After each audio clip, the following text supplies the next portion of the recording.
and it's ridiculous. Like, and so then they start questioning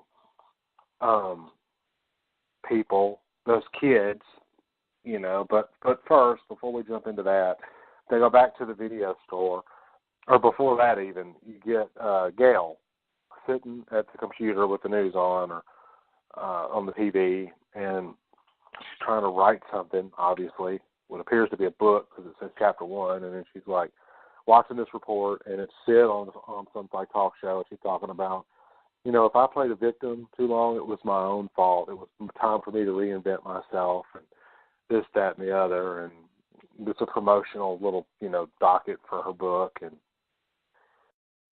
yeah, you get the impression that Gail was fucking jealous. Well, yeah, she's like, well, Gail, time to reinvent yourself. So she sits down, and the screen's blinking with a little cursor for her to type, and she's like, except I have no fucking idea what to write. And she does it like these big letters. It's hilarious. I think she bolded it, too. She was all hyped up about it. Yeah, she did, for sure. But, yeah, so you get that interaction there, and that's kind of cool to see. And then you see Sid's book signing. And being someone that's actually experienced doing one of these firsthand, it is very close to this. Because you got people crowded around, and you're trying to talk, and, your handler is there trying to watch the clock and make sure some crazy person doesn't jump you, and all this, and that's very, very close to how it really is. So then all of a sudden, you get a thing from Dewey. It cuts to him and this other person who turns out to be his deputy, Deputy Hicks, blonde, big bust, and definitely I think she's supposed to be sort of like the dumb blonde eye candy kind of thing in this movie. As far as the police goes. And you get this interaction between her and Dewey, which suggests that they're really close. And not in a way like he's cheating on her, but her dialogue was, I know Wes had to have been laughing when she offers lemon squares, a dessert that she's baked to him, and she's like, I can't, it's okay. And then she's like, you're not cheating on your wife if you eat my lemon square. Which is also corny, though. You know what I mean? And it's supposed to be, and it's good because of that. Because it's Dewey. Yeah, and she's actually paralleling Dewey's original character in the first film. Yeah. Kind of aloof, and goofy, and she's like, "No, I wouldn't be cheating on my wife, but I wouldn't be cheating on my diet, and all this and that." And then you get a page over the walkie from another policeman who we'll meet in a little bit. It says, Sheriff, this is Perkins. You got to get over to the Randall house. It's bad, Sheriff. And then you see Dewey's eyes, and then he gets in the car, and Judy gets in her car, and they follow to go, and she follows him to go to the house. So we know by that point the bodies have been discovered, And that's right before, I guess, the school thing with the kids and the text messages and stuff. But yeah, so that's kind of where we are right now as far as all that stuff goes. So then we jump back a little bit, or forward rather, to the book signing, and Dewey walks in and tells everybody to sit still and remain calm, and Judy's with him.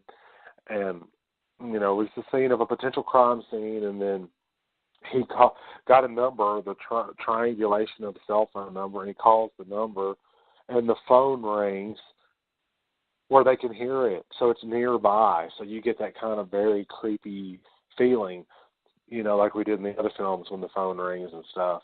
So they run outside, and Sid tries to approach him after she's had her, reintroduction with Gail and Dewey.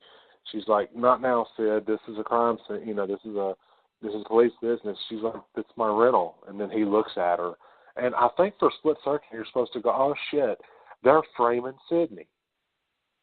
Or Sydney is really the fucking killer this time, for people that believe that that's possible. So Sydney almost functions as a red herring, and so does the assistant. Because of this little information. Just, you start to realize the whole thing is just the killer's way of making sure Sydney can't leave town, though. Right, and that's exactly what happened. So they open up the trunk, and there's Sid's books and posters in there, and then this ghost face, I guess, mask and knife, and it's just there's blood all over everything in the trunk. So they're like, this is an official crime scene, and she's like, Dewey, please tell me this is a joke. He said, I'm afraid not, Sid. You can't leave town. You know, we don't know this, that, and the other. And that's a really cool scene. You know, that was a really good one. So we've now established that there is a real problem happening. There is another killer on the loose. You know, and Sid's just like, I don't know, she almost numbed herself to it, I think. Mm-hmm. Certain parts of this movie where she's, like you said earlier, she's just like, oh, well, you know, here it is again. Before it was like, oh, no, not again. Now it's like, oh, again with this. Okay. You know, it's just sort of like laid back and almost numb, you know. She's almost numb to it at certain points. So we get all that, and then... Yeah, she's kind of not even in the main... She's not even the main fucking character in this movie. It's hard to explain. No, she's not. She's just not. No. I mean, she plays an integral part, but so far the film has been focused on everybody else in varying degrees but her up to this point. And it was sort of the same with the Scream 2, you know? It's kind of a Dewey and Gale movie again. We get a lot of that in the sequels. But it's not just Dewey and Gale in this one. It's more about the new generation. Yeah.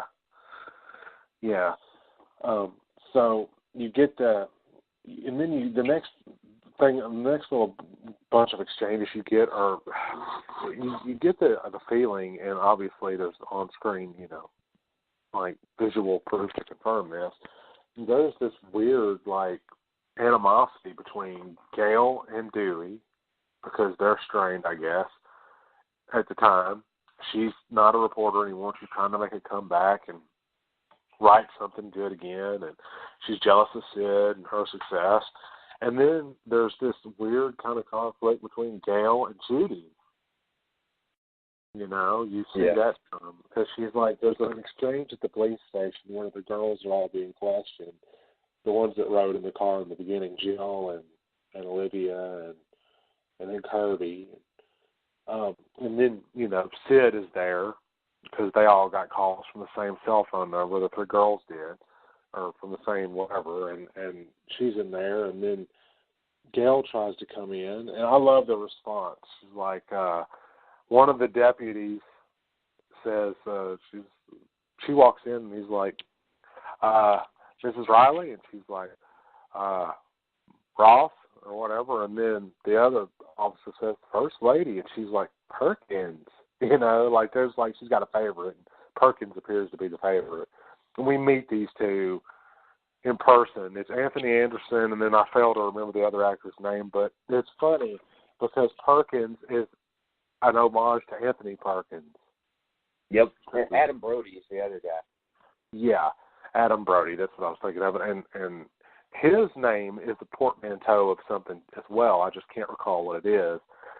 But, yeah, there's obvious references to Psycho. And remember, the big reveal for Billy in the first film is we all go a little mad sometimes. Anthony Perkins, Psycho.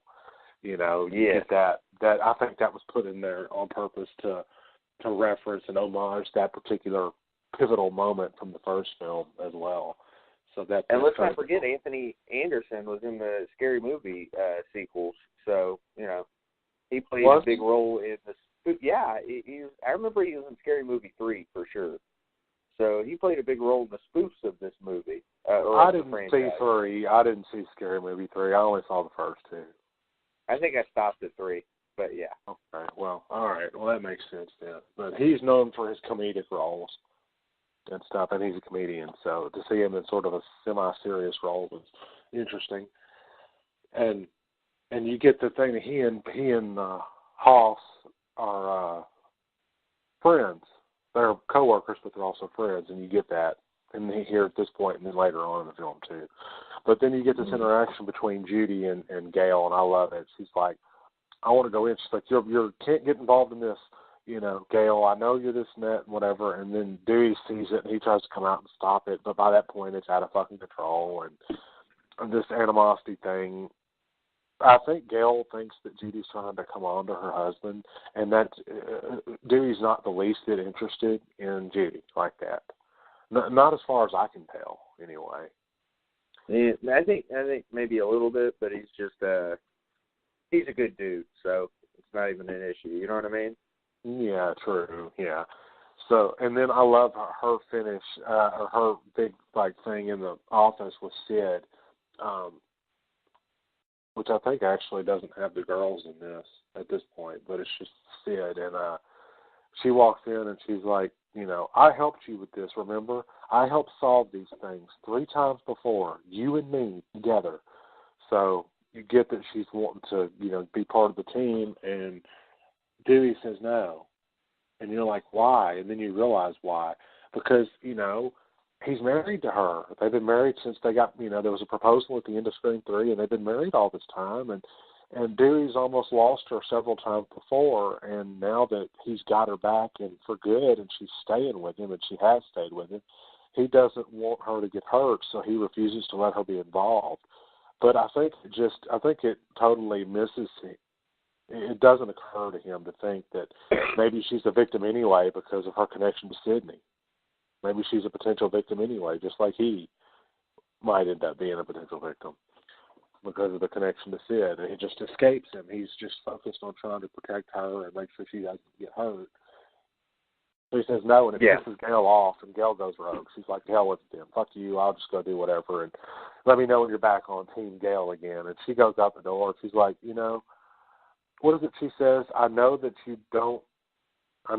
mean well, Judy, and I know I don't mind you baking these little treats for my husband as you do, but she says some rhetorical and hysterical kind of comment, and then it was meant to be a jab at Judy. And when she comes out of the office, she's like, by the way, your lemon squares taste like ass. Taste like ass. Yeah. So, and then Dewey quickly runs out and he says, no, they don't. They don't. He's trying to keep everything smooth. He really is a good guy. He's really doing his best here. Gail's just so strong-willed, Yeah, no doubt about it. Yeah, for sure. So then it's just there's more dialogue, and then you get to see Sydney and Jill together, and that's really fucking awkward. Like, I guess because Jill just doesn't know Sydney. Sydney's so much older, and all that happened, and being in the family and having the history, it's like, oh, that's Jill. She's the cousin of what's her face with all the murders. Sort of like how in the first movie with Sydney, it's like she was daughter of, you don't say it. It's like we know she's, the relation to this and that, and it's sort of like stigmatized, I guess. Jill is the impression I get, is that what's happened to Sydney has had an adverse effect on her life and made it hard for her to kind of just be normal because she's always going to be the cousin of Sidney Prescott, and Olivia really said it best at the beginning. She's like, wherever she went, people died. Other people. It was never her. Right. And it's like people expected her to be the one to die. It's pretty stupid, really, the way they act about it. Yeah, it really is. So you get through all this, and then there's a scene after school where Kirby and Jill are hanging out in I guess it's Kirby's bedroom, and they can see Olivia's bedroom and house across the way, which I think actually was sort of a reference to Nightmare on Elm Street, the first one, because Nancy and Glenn could look out their windows and see each other. I think that was kind of maybe and Wes Craven works hard to make this happen, to make sure that they had houses like that. Yeah, and I mean, I think that's kind of, I would like to think he did it on purpose, but if he didn't, it was a very, very amazing and ironic, happy accident that it ended up being that way. That the two characters in this film, or the characters in this film, have bedrooms that are, across the street from each other or whatever, or right next door to each other, in whatever proximity they're close, just like they were in the first Nightmare on Elm Street film. But you get this exchange where there's a phone call to Kirby, and it's the Ghostface voice, and she looks at the phone, and I guess it says Trevor's phone, or it's Trevor who's trying to do Ghostface, and all this, and they're watching a movie. Shaun of the Dead is what they're watching, and then so there's like more of this interaction with Ghostface doing his treacherous kind of threatening, creepy things on the phone, and then he's like,